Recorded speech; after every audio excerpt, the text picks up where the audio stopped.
Welcome, folks. I'm going to do another recap video. I'm going to try and keep it as short as possible.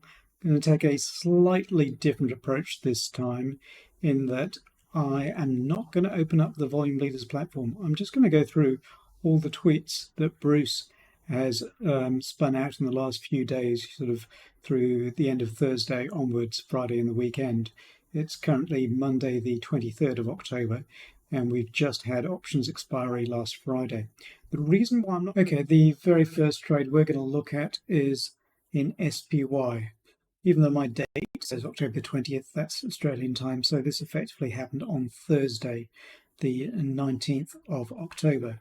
And if we blow this up, we can see a huge trade. It's marked over here, and it is 500,000 at 4 o'clock, or basically close of business, 424.92 at the end of Thursday. So I've tried to mark roughly where it occurs. I've marked it horizontally. It's a little bit harder to mark it vertically because it was essentially below where the market was at that time. But the most interesting thing to note is that firstly, it was huge. Secondly, it's clear in hindsight that this was directional. So if they had got short here, and by they I mean these giant players, the people with all the big money, and we're now in pre-market on the Monday, you can see that they've made a significant gain already. So I mean we're really $6 down, or approximately $6 down, which is a lot in SPY. So that's the first one I wanted to cover. The only other thing I quickly wanted to mention on that trade was this retest spike here, which occurred on the Friday morning. So if you look at SPY and where they spiked up back to, traced upwards, it was essentially right to this trade here. So there was an opportunity. I mean, regardless of whether you're watching volume leaders throughout the day, or you're doing your homework or end of day review session in volume leaders afterwards, you knew that trade was there. So when Friday morning came around, that level would or may well have been one of the zones that you're watching, in which case you may have had a good short. But that's just just one thing to state about it. Okay, the next one I want to talk about is XLK, and this was tweeted out by Bruce sometime on Friday afternoon, I believe. As we go into a weekend fraught with risk, I want to remind everybody about this trade from 10 days ago. And what he wanted to do was to remind people the last time something this large happened. So if we go into this actual screenshot, he's reminding people that the last time there was anything anywhere near this big was in 2018, which resulted in a huge move up, which has still been moving up basically into 2023. So the trade in question really is 22, 23, 10, 10th of October, close of business, 2.9 million. So it's this trade here, and that was on the 10th of October. Over here, I've got a daily chart. So if we just scroll back into the 10th, so the 10th of October is this bar here. So they closed it really around about there. The price was at 169.47. So if we grab our line and just put it there, that's close enough.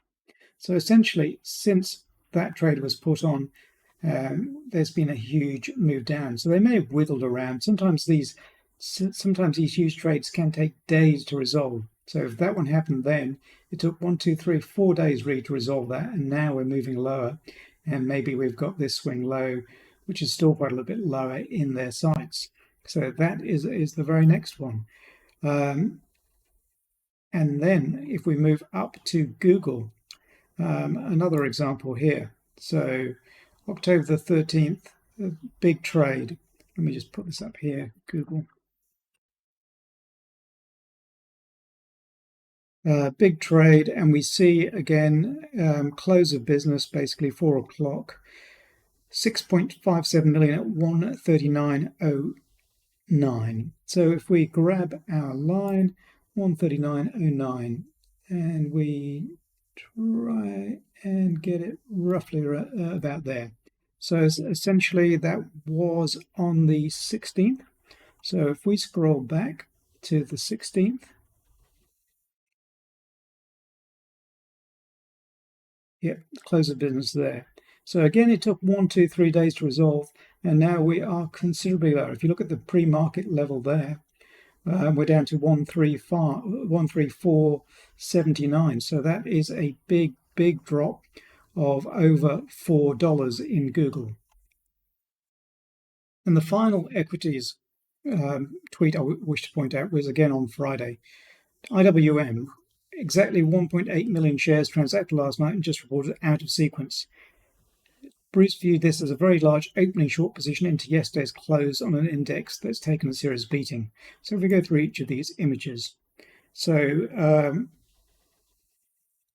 we have this here, which will be the opening short position that Bruce is talking about. So we have these two trades here adding up, both. Sorry, this one is on September 20th. This one is on October the 20th. So this is a new trade at 169.05. So if we bring up IWM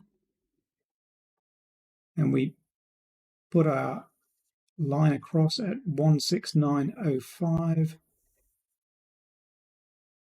there we go, as close as we can get it. Again, you can see a big drop. So this is a completely different sector from the technology sector, but it's just the equity sector generally. This is the big Dow. And if we move across at the tweets again from Bruce on that day, so you can see where they came in. So that's that 169 trade, and you can see it came in basically at the high of that day.